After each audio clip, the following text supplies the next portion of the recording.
Hello दोस्तों, इस video में मैं आपको बताने वाला हूँ जो आज के टाइम में बहुत ही हॉट टॉपिक चल रहा है, ईरान यूएस से वार। कैसे इनकी दोस्ती एक दुश्मनी में बदली और कैसे इनकी दोस्ती जब टूटी तो उसने पूरे मिडल ईस्ट को एक वहाँ की इक्वेशंस ही पूरी चेंज कर दी। मिडल ईस्ट पूरा का पूरा ही अनस्टेबल हो गया उसके बाद से कभी वहाँ पे पीस नहीं आया वापस। और हम इसमें ये भी बात करेंगे कि हाँ जी हाँ, ऑयल ने पूरी दुनिया को और खास करके मिडिल ईस्ट को कैसे बदल दिया, हमेशा हमेशा के लिए बदल दिया।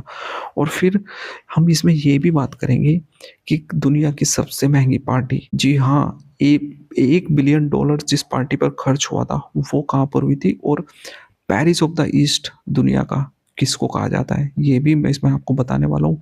बहुत सारी सुपर इंफॉर्मेशन है जो आपको एक वर्ल्ड हिस्ट्री का एक्सपर्ट बना देगी। आज से आप अगर इस टॉपिक के ऊपर बात करेंगे ना किसी के साथ, तो आप उनको ऐसे ऐसे फैक्ट्स बताओगे कि वो सुन के भी अचंभित हो जाएंगे। तो मैं अब आपको लेके चलता हूँ 1953 के ईरान के अंदर। वहाँ पर उस टाइम पर एक चुनाव होते हैं और इलेक्शन के बाद में वहाँ पर एक नेता चुने जाते हैं जिनका नाम था मोहम्मद मोसदा। जी हाँ, डेमोक्रेटिक नेता थे वो। इसके बाद से वहाँ पर उन्होंने कुछ पॉलिसीज डेवलप करी। उन्होंने सोचा कि यार लोगों का भला किया जाए ताकि यहाँ पे डेवलपमेंट विकास कार्य हो सके। और उन्होंने डेवलपमेंट में सबसे पहली पॉलिसी बना के चले वो नेशनलाइजेशन ऑफ वेरियस कंपनीज। जो वहाँ पर कुछ कंपनीज थी उनका नेशनलाइजेशन किया। नेशनलाइजेशन का मतलब ये होता है कि कोई भी गवर्नमेंट नेशनलाइजेशन तब करती है जब उसको वहाँ पर कुछ जो कंपनीज होती हैं उनको प्राइवेट से गवर्नमेंट में कन्वर्ट कर देती है, जिसके बाद से उनका जो प्रॉफिट होता है वो सारा गवर्नमेंट लेती है और उस प्रॉफिट को वो पब्लिक वेलफेयर कामों पर खर्च करती है। वही उन्होंने भी किया। वहाँ पर की जो तेल कंपनीज थी उनको नेशनलाइज कर दिया। अब ईरान जो है वो तेल काफी निर्यात किया करता था और उनके सबसे बड़े आयातक थे ब्रिटेन और यूएसए, जिनको ये बात अच्छी नहीं लगी क्योंकि अब तक वो सस्ते तेल के ऊपर डिपेंड थे, ईरान से जो तेल आ रहा था। अब वहां पर उनको अंदर उन्होंने सोचा कि यार इसको कैसे रोका जाए, मोहम्मद मोसदा को रोका कैसे जाए। अगर ये नेशनलाइज कर देगा नई तेल कंपनीज को तो हमारा तो बंटाधार हो जाएगा, हमको सस्ता तेल कहाँ से मिलेगा। तो उन्होंने एक प्लान बनाया, एक ऑपरेशन कंडक्ट किया जिसका नाम था ऑपरेशन अजाक्स। इस ऑपरेशन का ऑब्जेक्टिव था कि वहां पर जो मोहम्मद मोसदा का है उसका तख्ता पलट करवा कर नया लीडर को वहां पर कुर्सी पर बैठाया जाए जो कि उनका फेवरेबल हो। तो उन्होंने ऐसा करने के लिए CIA और MI6 जो ब्रिटेन और जो अमेरिका की जो खुफिया एजेंसीज है उनकी मदद ली और उन्होंने उस ऑपरेशन एजेक्स को कंडक्ट किया और उन्होंने तख्ता पलट करवा दिया। और फिर यहाँ पर एंट्री होती है जो रूलर अगले 25 साल तक रूल करेगा, उसका नाम था शाह मोहम्मद रिजा पहलवी। अगले 25 सालों तक इस इंसान ने अमेरिका के साथ दोस्ती निभाई, पक्के दोस्त बने रहे। इसने अमेरिका को सस्ता तेल दिया और अमेरिका ने बदले में ईरान को मॉडर्न हथियार दिए। और इसने साथ ही साथ अमेरिका के पांव जमाने में मदद भी की वेस्ट एशिया के अंदर। अब बात करते हैं शाह के रूल की, जो कि 1953 से लेकर 1978 तक चला। इनका रूल ईरान के डेवलपमेंट में और ईरान के अंदर जो एक सत्ता जिस तरीके से परिवर्तन हुआ और आइडियोलॉजिकल जो डेवलपमेंट हुआ है, यानी कि नेशनलिज्म जो बढ़ा और खास करके धर्म के ऊपर जो नेशनलिज्म बढ़ा, उसके उसकी जो पूरी की पूरी जड़ें हैं वो इसी रूल के अंदर बैठी हुई है। इसको देखते हैं। इन्होंने एक पॉलिसीज एक रिवॉल्यूशन भी चालू किया था जिसका नाम था व्हाइट रिवॉल्यूशन का। ये व्हाइट रिवॉल्यूशन का पीरियड जो था वो ईरान के लिए एक गोल्डन एरा की तरह माना जाता है ईरान की हिस्ट्री में। इसके अंदर वहां पर बहुत ही ज़्यादा डेवलपमेंट्स हो रहे थे। इतने कि वहां पर वो चाहते थे कि शाह चाहते थे कि पेरिस को ईरान लाया जाए, मतलब ईरान को पेरिस जैसा बना दिया जाए। और इसीलिए वो चाहते थे ना, शाह चाहते थे कि ईरान का जो कैपिटल है तेहरान, इसको पेरिस ऑफ द ईस्ट बोला जाए, उनका ये था। और उसको एक कॉस्मोपॉलिटन तेहरान बनाना चाहते थे। आप सोच सकते हो इतना ज़्यादा डेवलपमेंट करना चाहते थे वो यहाँ पर। और इसके बाद से तेल का तो वहाँ पर भरपूर मात्रा में उनके पास में पैसा आ ही रहा था, तो पैसे की तो कोई कमी थी ही नहीं उनके पास में डेवलपमेंट करने के लिए। तो इसी के चलते वहाँ पर बहुत बड़े लेवल पर इंडस्ट्रियल डेवलपमेंट शुरू हुआ, मतलब बड़ी बड़ी फैक्ट्रीज लगाई गई। और इस इंडस्ट्रियल डेवलपमेंट की वजह से वहाँ पर जो था वो मैकेनाइज्ड यानी कि मशीनरी का भी डेवलपमेंट होने लगा। इसके साथ-साथ जब आप सोचिए, जब मशीन का डेवलपमेंट हो रहा है, इंडस्ट्री का डेवलपमेंट हो रहा है, तो ऑब्वियस सी बात है ह्यूमन डेवलपमेंट भी होगा। तो ह्यूमन डेवलपमेंट में कैसे हो रहा था? वहाँ पर वीमेन्स को वोटिंग राइट्स दे दिए गए सबसे पहली बात। मतलब आप वोट डालो, ऐसे ऐसे अधिकार उसमें दे दिए गए थे। और उनके वोटिंग राइट्स के बाद में एक बड़ा स्टेप्स ये भी लिया गया था कि वीमेन्स को ना एक मतलब ऐसे भी अधिकार थे कि वो सड़कों पे जा सकती है, मतलब मिनी स्कर्ट्स में घूम सकती है, जो उनको मर्जी चाहे वो कपड़े पहन सकती है। आज सोच सकते हो, आज वहाँ पर शरिया लॉ लागू है। आज की औरतें वहाँ पर बाहर घर से निकलने में भी डरती हैं। और इतने बुरे हाल है वहाँ पर, लेकिन उस टाइम पर वहाँ पर उनको रोड्स पर मर्सिडीज गाड़ी दिखाई देती थी। बड़े लेवल पर वहाँ पर म्यूजिक कॉन्सर्ट्स चला करते थे। जैसे जैसे होता नहीं, बड़े बड़े यूरोपियन देशों में या अमेरिका में म्यूजिक कॉन्सर्ट चलते हैं, ऐसे ही ईरान में चला करते थे। Can you imagine it? मतलब इतना डेवलपमेंट वहाँ पर उसके टाइम पे शाह के रूल में हुआ। इन 25 सालों में बहुत ज़्यादा डेवलपमेंट हुआ। अब जब लग्जरी की बात हो रही है तो हम दुनिया की सबसे महंगी पार्टी के बारे में कैसे भूल सकते हैं? इसको ऑर्गेनाइज किया था शाह मोहम्मद रिजा पहलवी ने ही। तो ईरान के 2500 साल पूरे होने के, यानी कि पर्शियन एम्पायर के 2500 साल पूरा होने की सालगिरह मना रहे थे वो 1971 में। ये पार्टी इतनी ह्यूज थी, इतनी महंगी थी कि इसमें लगभग $1 बिलियन खर्च किए गए थे। इसमें एक अलग ही टेंट सिटी बनाया गया था जिसमें दुनिया के 60 से ज़्यादा वीवीआईपीज आए थे। हमारे प्रेसिडेंट वीवी गिरी साहब भी गए थे इसमें उस टाइम पर। और इसमें इसमें इस पार्टी में इतना खर्च हुआ था कि वहाँ के लोग पगला गए थे देख करके। ईरान के लोग, उन्होंने बोला था यार, क्योंकि वहाँ पर उस टाइम पर गांव में ना, जो देहात का एरिया था उसमें इतना ज्यादा डेवलपमेंट नहीं था, खाली सिटीज में डेवलपमेंट हो रहा था। और वो लोग एक जल रहे थे। वो लोग सोच रहे थे हम यहाँ पर भूखे मर रहे हैं और ये लोग पैसा ऐसे उड़ाया जा रहा है, हमारा ईरानियन पैसा। तो उस इस पार्टी को एक तरीके से हिस्टोरियन जो है ना, वो ईरानियन रिवॉल्यूशन की नींव भी मानते हैं कि ईरानियन रिवॉल्यूशन जो 1979 में होता है उसकी जड़ें यहाँ से जुड़ी हुई थी।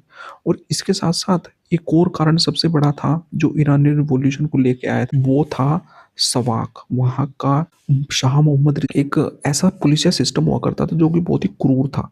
जो लोगों को ना, अगर किसी ने जरा सा भी क्रिटिसिज्म किया ना शाह का, तो उसको घर से उठा लिया जाता था और रातों रात गायब कर दिया जाता था। इसको डार्केस्ट एरा कहा जाता है ईरान का, क्योंकि इसमें सवाक ने ना इतना डर लोगों के अंदर बैठा दिया था कि लोग कोई बोलने को ही तैयार नहीं होता था। ये भी एक बहुत बड़ा कारण था कि वहां पर ईरानियन रिवॉल्यूशन हुआ। और आने वाले जो ईरान के लीडर्स थे उनकी जड़ें मजबूत हुई थी इसके कारण। इस पीरियड में इतनी बुरी तरीके से रिप्रेशन किया गया था, अगर कोई आवाज उठाने की कोशिश भी करता था तो उसको दबा दिया जाता, कुचल दिया जाता था। मतलब एक तरीके से शाह जो था ना, वो फुल डिक्टेटरशिप में कन्वर्ट हो चुका था इस पीरियड में। और यही कारण बनता है उसके पतन का भी, क्योंकि अब आप देखिए, आप इतना ज्यादा ब्रूटल बनोगे तो कहीं ना कहीं से उसके खिलाफ आवाज जरूर उठेगी। और इसी ने ही जड़ें मजबूत की, और इसी ने ही एक तरीके से इमीडिएट कोज जो था ना, वो यही सब थे। वहां पर अयतुल्ला खुमैनी की एंट्री होती है ईरानियन रिवॉल्यूशन को लेकर, जो कि तब तक ना वो फ्रांस में एग्जाइल में रह रहा था। और इसके बाद से वो 1979 में वो ईरान में दोबारा एंट्री करता है और शाह वहां से भाग जाता है। अब शाह जब ईरान से भागा तो वो भाग करके अमेरिका पहुंच गया और अमेरिका ने उसको पनाह दे ली। अब ये बात, जो इस्लामिक रिवॉल्यूशन ईरान के अंदर चल रहा था अयतुल्ला खुमानी के अंदर, तो उसको उसने और तूल पकड़ा दिया और पब्लिक में बहुत बड़ा गुस्सा फूट गया।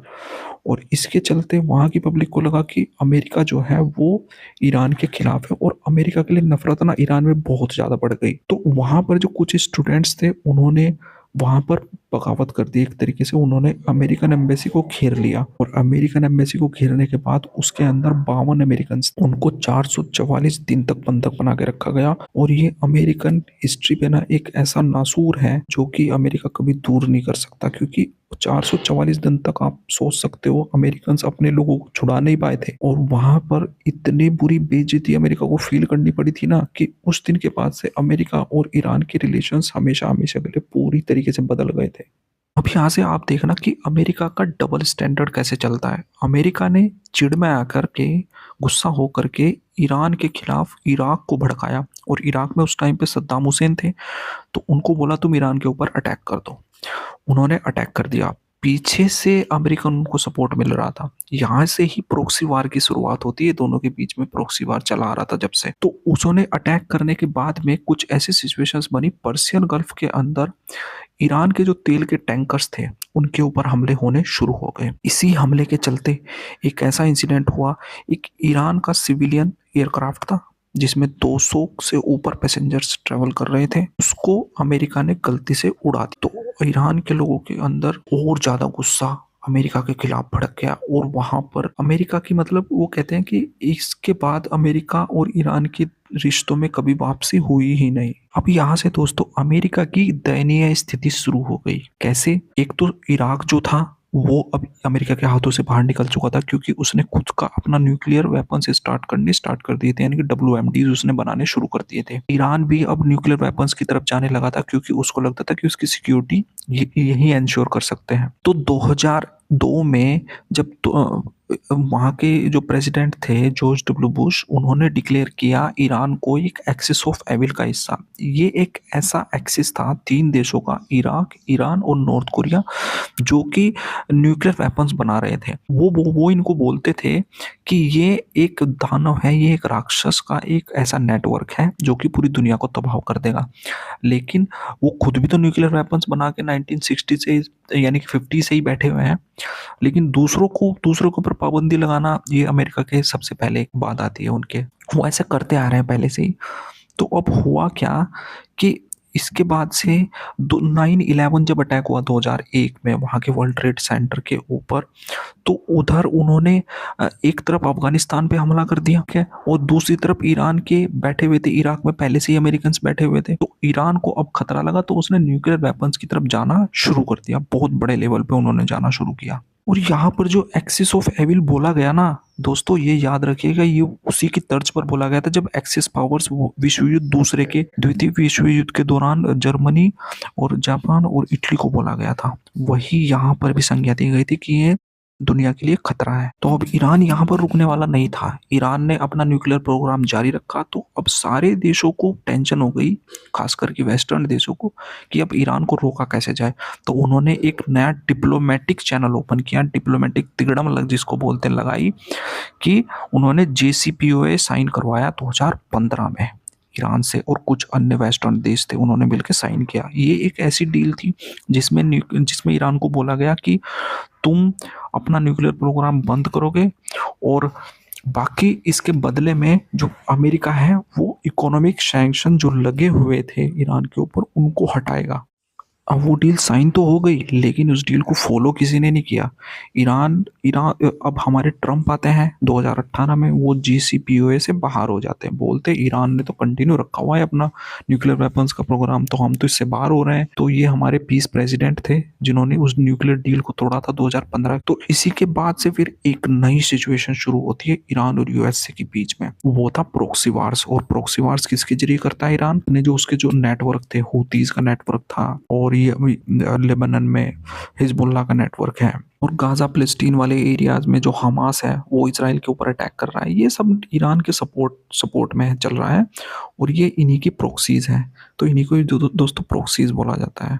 अब आगे की सिचुएशंस होती ऐसी है कि आप लोगों ने देखा होगा, इसराइल ने अटैक कर दिया अभी रिसेंटली फरवरी 2026 में। तो अभी की रिसेंट की सिचुएशंस ये है, तेल अवीव भी पूरी तरीके से डिस्ट्रॉय हो चुका है, यानी कि इसराइल की कैपिटल जो है, और तेहरान भी पूरी डिस्ट्रॉय होने की कगार पे है बस अभी तक। तो दोस्तों ये था आज का वीडियो, और मुझे ज़रूर बताइएगा कमेंट्स करके कि आपको ये वीडियो कैसा लगा। अगर कुछ कमी रही हो तो प्लीज़ माफ़ कीजिएगा, क्योंकि ये मेरा अभी स्टार्टिंग वीडियोज़ है, तो इसमें थोड़ी सी क्वालिटी में फ़र्क हो सकता। So guys, thank you so much.